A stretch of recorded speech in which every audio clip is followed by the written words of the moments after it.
And thank you for tuning in. I hope you stay with us throughout the remainder of the show for till 1 o'clock. And right now, we're going to ask T.R. the Loan Guy to introduce himself, tell us a little bit about himself, the company, and his experience. Welcome, T.R.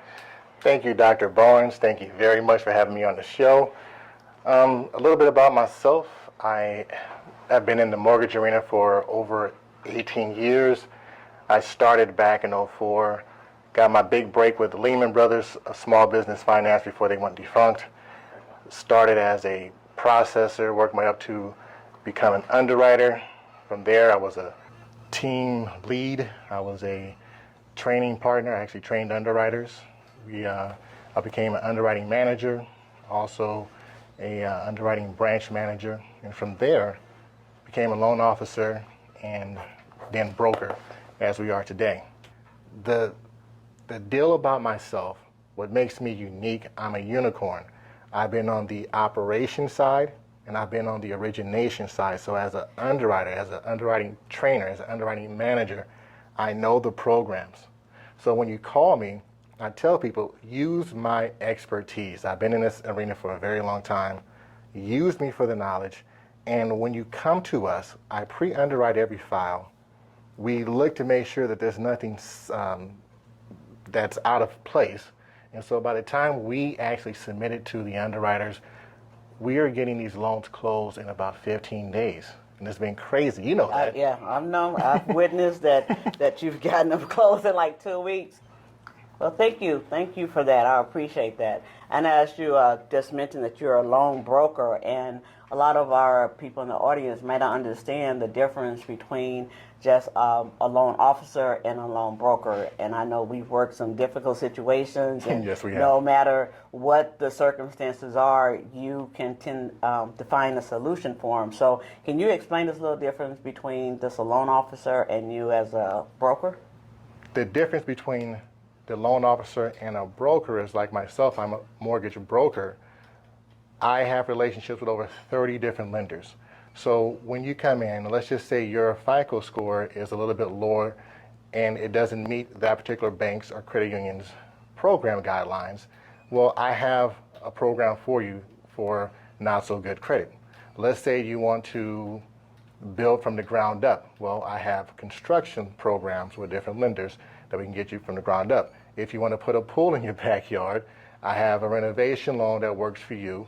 If, let's say, you need a reverse mortgage to limit your monthly incomes, well, we have those programs for you as well. If it can be done, we can do it. So the difference between a broker and a loan officer has just one product from a particular company.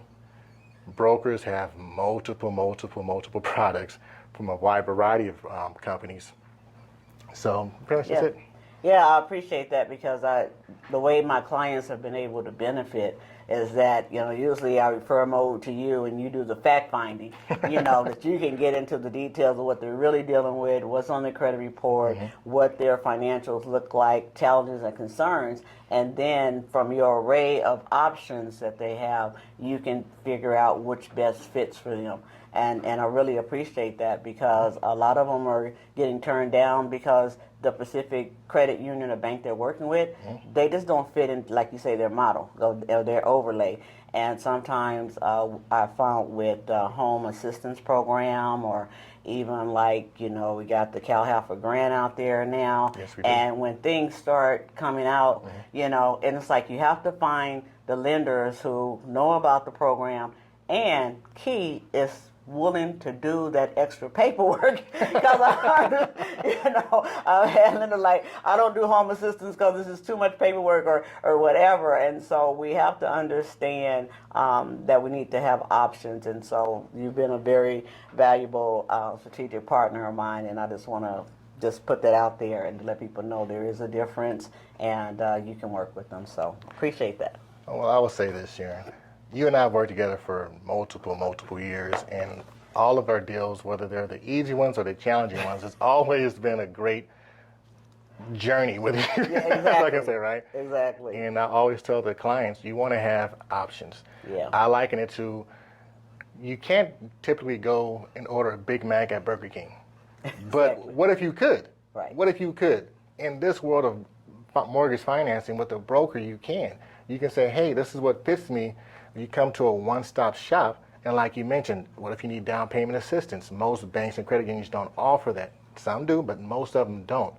What if you, like I said, you need to, anything, if you're a self-employed borrower, but you deduct a lot of taxes, a lot of expenses on your tax returns, well, your income on taxes are very low. However, we have bank statement loans that work out for you that you can now get a loan based off of your bank statements and not your tax returns.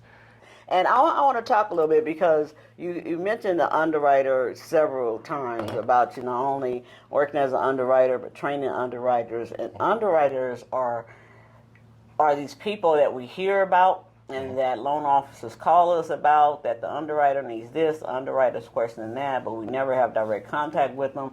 We don't understand sometimes the underwriting part in this invisible person. Absolutely. So can you give us a little insight as to what the underwriter's role is in the relationship to you as the broker and the client? Because that seems to be the one that we need to satisfy to get our loan approved. Absolutely. Well, you definitely have to satisfy the underwriter to get your loan approved. In relationship to the borrower, the underwriter is almost like the managing agent of the deal itself, of the conditions that you need to meet. And so the underwriter's deal is to look out for the best interests of the company. They want to make sure that if they lend this money, whether it's $500,000 or $1 million, that there's nothing shady about the deal. There's no fraud involved. The person who says, hey, I want to borrow this money can pay that money back. So they're going to look at and scrutinize the deal to make sure that all the T's are crossed and all the I's are dotted. And that's what the underwriter says. He's going to look for your income. He's going to calculate your assets, make sure you have the appropriate amount of assets to close.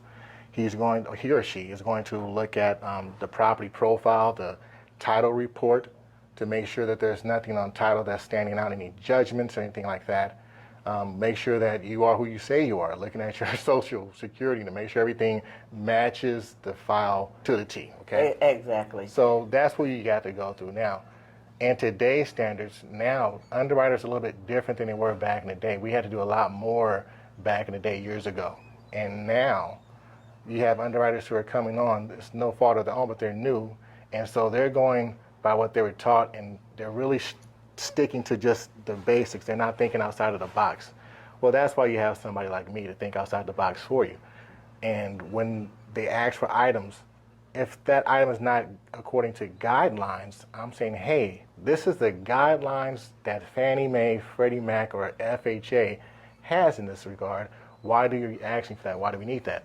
We don't have to burden the borrower with that particular condition because it's not part of the guidelines. You would like to have it, but it's not required. Exactly. I appreciate that. And one of the last things I just want to mention before we go to break is that one thing that I've seen you do that I haven't had the experience with other loan officers, or at least I haven't got the feedback from clients, is that because of your background, well, if you kind of anticipate what the underwriter is going to look for, and so you're very proactive, and you don't like to piecemeal a loan package. You like to get everything there, and then sometimes the client don't understand why is he asking for this before it's even requested, and I just think that's an asset and not necessarily a detriment, but people don't always appreciate that. But I think that your insight into the underwriting world and being able to anticipate and have those conversations that you reference has definitely helped you close deals in 15 days versus 30 or 45. And as a realtor, I understand we have a 45-day escrow, and then on day 43, we're begging for 10 more days for some reason. Sometimes it might be documentation that's needed that the borrower couldn't find, but a lot of time is that we weren't as proactive and we got these conditions that came out sideways that we only found out about on day 41 instead of day 2. Exactly. And just to give you a case, we just closed one that was 10 days in 10 days. or I remember talking to you about that. So it can be done. It doesn't take forever to get a loan accepted and processed. Every lender is different, but we want to, again, bring you resources like TR, the loan guy, on how he can help you. We're going to take a quick break now. When we come back, we'll continue to talk about real estate funding and what's out there, especially with the current interest rates. And we'll just talk general, but stay with us and we'll be back shortly. Welcome back to the International Wealth Builder radio show with your host, Dr. Sharon Barnes. I am here with TR, the loan guy. In the first segment, we were talking a little bit about his background and underwriters and about getting your loan package approved. I'm glad you stayed with us for this segment where we're going to be talking about real estate financing in general. Basically what type of financing people are utilizing now for real estate deals, buying, purchasing, even building accessory dwelling units. So thank you for sticking with us. Welcome back, TR, the loan guy. Thank you for having me. So I want to talk to you or ask you about Helocs. You mentioned them earlier. I don't think everybody understands, but it's also a great transition into accessory dwelling units. Yes. And for those who might not know, just the accessory dwelling unit is the ability of someone to add an additional living space on their existing property. So you have to have a main house, and you have to be able to meet certain setbacks about 4 feet from your property line, and you can build an accessory dwelling unit, commonly referred to as an ADU.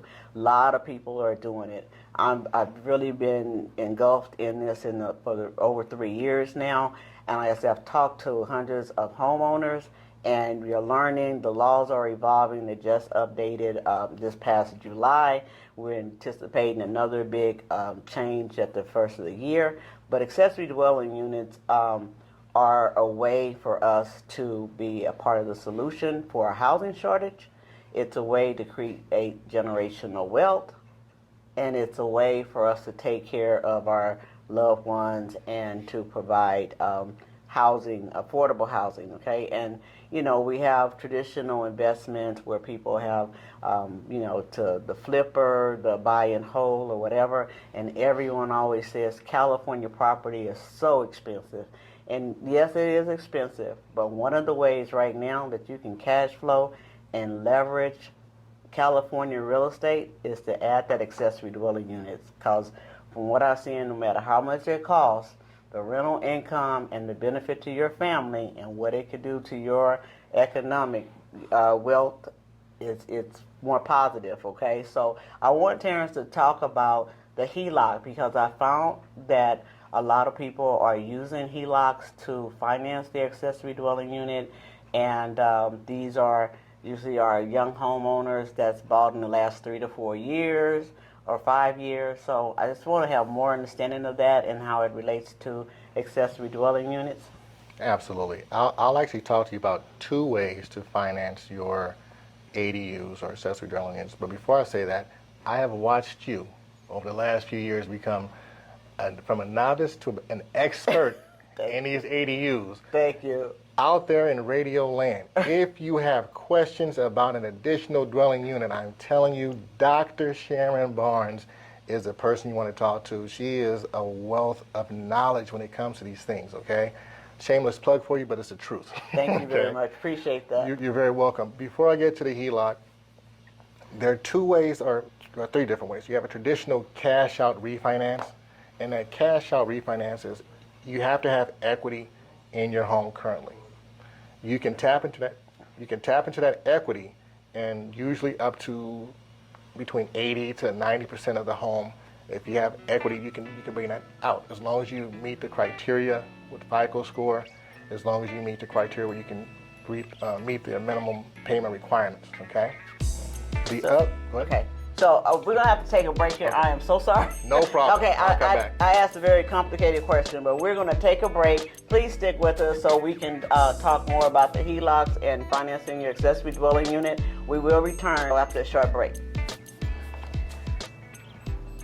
Welcome back to the International Wealth Builders Radio Show with your host, Dr. Sharon Barnes. You can find me online at ADU Advantage, YouTube, Sharon Barnes Real Estate, and we're here with T.R. the Loan Guy, talking all about loans and financing your real estate purchases and investments.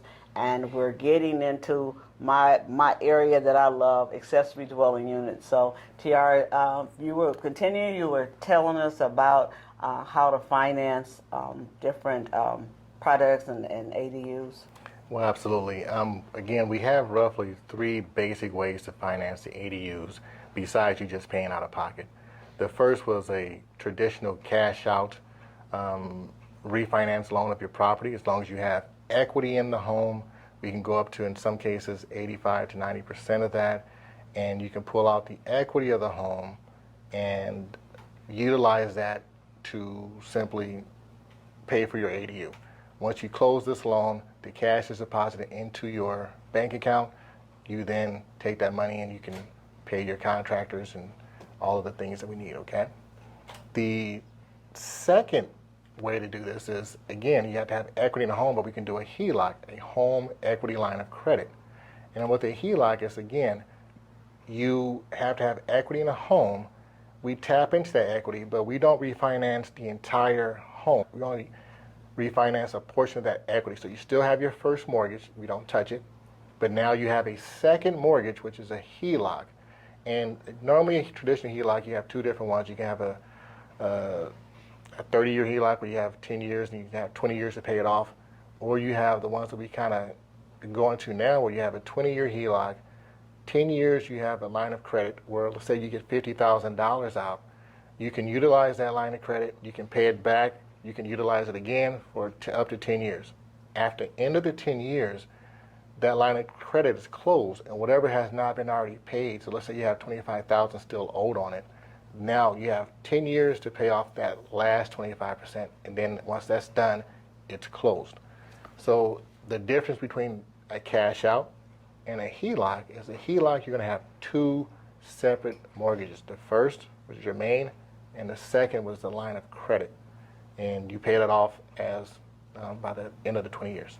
And I think what we've seen is that, as you mentioned earlier, that the before COVID and everything, we had interest rates down to 2.5. Yes. So we've had clients that want to build accessory dwelling units, and they love their interest rates, and they don't want to touch with the increased interest rate, so they decide to go with a Heloc. And so we're seeing quite a few Helocs, and you know, what surprised me when I started looking at accessory dwelling unit, I was thinking it would be the older individual with the small house that's been there for 20 years that wanted to do the accessory dwelling unit. And what I'm finding is that it is the homeowner that had their property, say, 5 years, because the property values went up so high, and they have so much cash. Even now, I mean, we say they're coming down slow, but if you bought several, years ago, 5 years ago, you're still sitting on a nice amount of equity. You are. And everything. And so what we're seeing is that these young adults that have been fortunate enough to buy their home in the last 5 to 7 years are taking out Helocs to build accessory dwelling units. And from the ones I talked to, I would venture to say about 60% is to take care of family, okay? Absolutely. Okay, and so even if they're not looking to make rental income from it right now, it still increases the property value, it has tax benefits, and it benefits the family. So taking out that HELOC and improving your property, it still works out. So yeah, I think this is just awesome. But I just wanted to point out, when we talked about the elephant in the room, those high interest rates, that one of the tools that you are able to use to help people is the HELOC to make improvements to their house, to build an accessory dwelling unit, and not touch that great loan interest rate that they have already. Absolutely. The HELOC is a great program, and because it's usually so much smaller than a traditional loan, the monthly payments are a lot smaller as well. So it is a great way to do it. And I didn't mention, but usually the first 10 years you're only paying, it depends on the product you get, You can pay either interest only, and then once that interest only time is up, you can go from to the regular amortization schedule, or classic HELOC, you pay both interest and principal as well. So we got a couple minutes. I just want to talk quickly about the construction loans, the rehab loans that's out there. If you can just give us a full synopsis of those type of loans. I was just about to get to that. Renovation loans. If you do not have equity in your home, say you just bought your home, but you want to add an ADU and you do not have equity in your home, renovation loans, whether it's FHA 203K or Fannie Mae home-style renovation loans, are a great option. And the reason why, Sharon, is because we're going to loan money off of the future value of the property once the project is done. So when you add that ADU, you're adding square footage to your already existing property. And so after it's built, your home is going to be worth more than what it's worth now, and we're going to take the loan to value of the project, and then we're going to loan you money based off of that. We refinance the first mortgage. Let's say your ADU is worth, it's going to cost you $150 to build, and we add 10% for contingencies, a what if something happens type deal, and then the contractor needs more material. We then add that $165 to your first mortgage, and it's called a renovation loan. It's kind of a construction loan, refinance hybrid, and once it's completed, then you're done. It's like a regular mortgage. So even what my understanding is that for like every $100,000, the payment on that is about $560, even with the current interest rate. Interesting. Yeah, about that. Yeah. Okay. We're going to take a quick break, and we're going to come back. We're going to wrap up talking about financing accessory dwelling units and give you some tips for the road. So please stay with us and join us after the break. Awesome. Welcome back to the International Wealth Builders Radio Show with your host, Dr. Sharon Barnes, and I'm here with T.R. the Loan Guy. We're going to continue to talk about financing the accessory dwelling unit here in the state of California, and then we're going to wrap it up and talk to you about how you can contact us. But T.R., can you continue with how we can get that ADU in our backyard? First and foremost, I'm going to tell everyone out there, if you are thinking about an ADU, call, get your questions answered, and then start. That's the first and foremost. Don't wait till next year. Don't wait till 2 years. Don't wait till grandma's ready to move out. Get it started now, because you're going to need it, okay? If you have kids at home and you say, you know what, my son has just turned 18, but he's not going to be going anywhere, but we can put him in the back. He can start teaching him how to have his own apartment.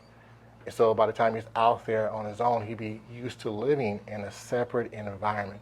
If you need to have a grown kid come back, you have who has now as a child, you have a separate space, so you're not all on top of each other in one location.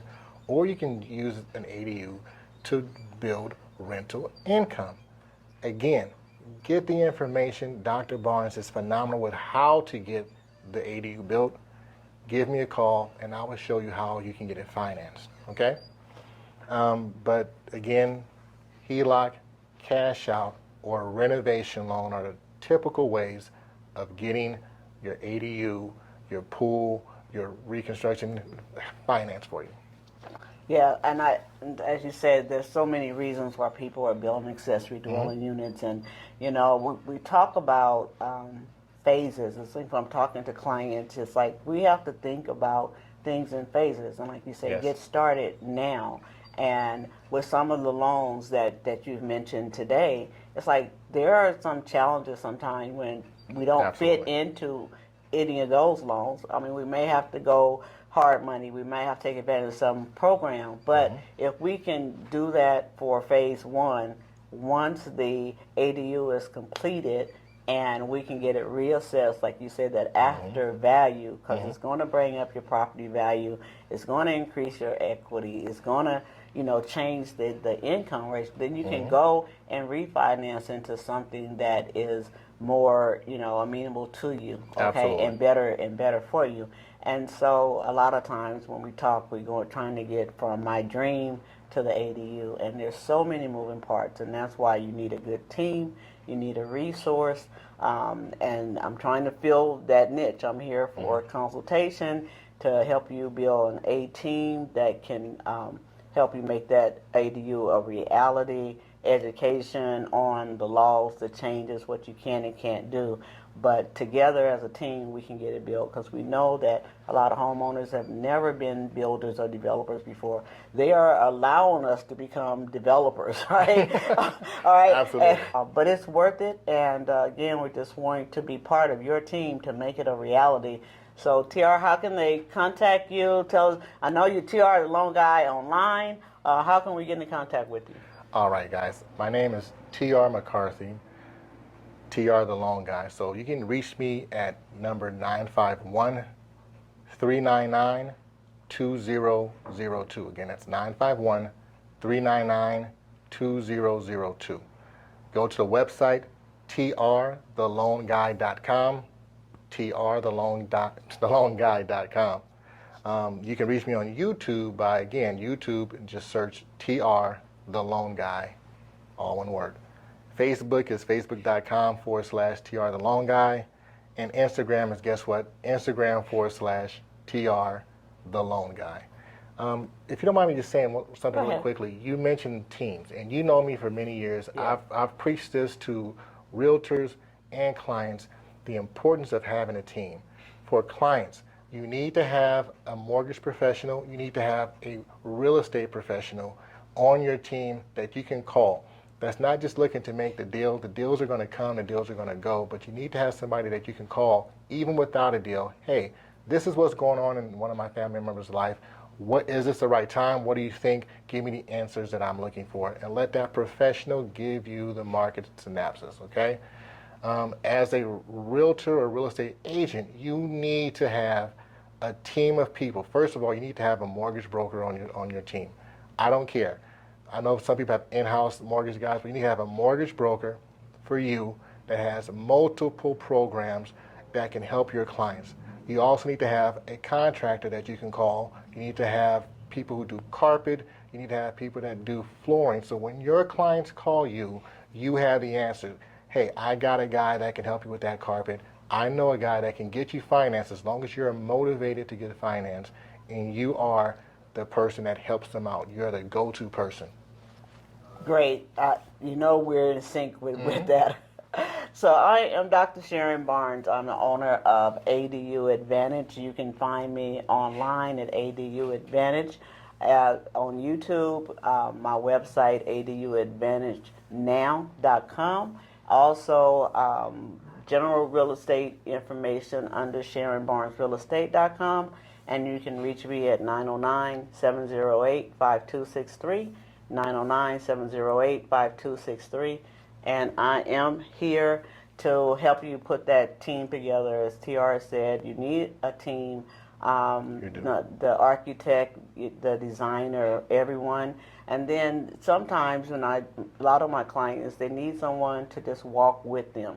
You want the contractor on the site doing the job. You want the architect, drawing and helping you get your permits and so forth.